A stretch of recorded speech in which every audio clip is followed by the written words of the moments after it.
Are you selling a house or thinking about selling a house and heard of this situation when buyers are insistent on getting every little thing fixed? This is a growing concern. And this happens in markets where it becomes more of a balanced market between buyers and sellers, which we are in somewhat of a balanced market, meaning it's not a seller's market per se, it's not a buyer's market per se, it's a little bit more balanced. So there's kind of a battle between negotiations that happen between a buyer and a seller. And so when buyers do their home inspection, and the home inspector almost every single time, whether it's a brand new home or a 50-year-old house, comes up with a list of things that aren't perfect about the house. And the buyers look at that list and say, well, you need to fix them all. The proper communication that could happen probably didn't happen, which is the purpose of a home inspection for a buyer is to make sure there's something not significantly wrong with the property that would make the home unaffordable for you, so therefore you can just cancel. I mean, that's the main purpose of the home inspection, and provide some clarity about what's wrong with the property. It's not necessarily a fix-it list. However, that's what it becomes in reality. And the buyers will ask for all these things. As a homeowner, you just have to make a decision, and a gut decision, of whether or not it's easier to fix those items and or give the buyer a credit to keep them happy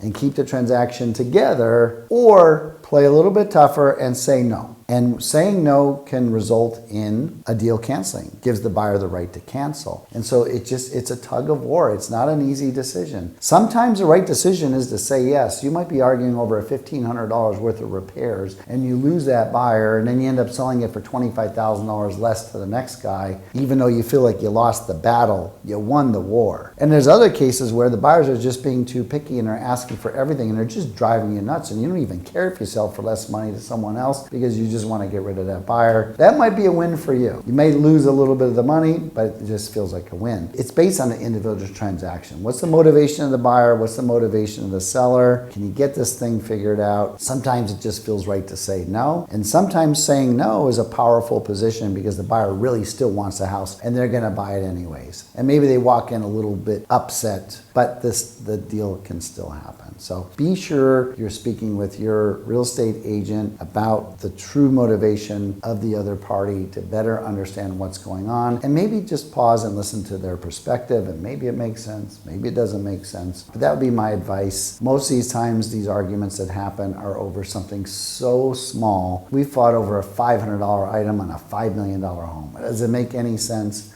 It really doesn't, and that's when sometimes agents like us just step in and just, hey, I'll eat it, don't worry about it, let's just get past this and move on. And sometimes that works. I did that with a $100 bill one time when someone was fighting over $100 at the end of a transaction for a $2 million home, and I just took $100 out of my pocket and handed it to the guy, and it just solved the problem. So sometimes that's all it takes. So listen, if you're in this position and buyers are asking for a little bit more than you think they should be, just open up the dialogue, have a conversation with your agent, have them open the dialogue with the other side, and I'm sure you can manage a way to get that transaction closed.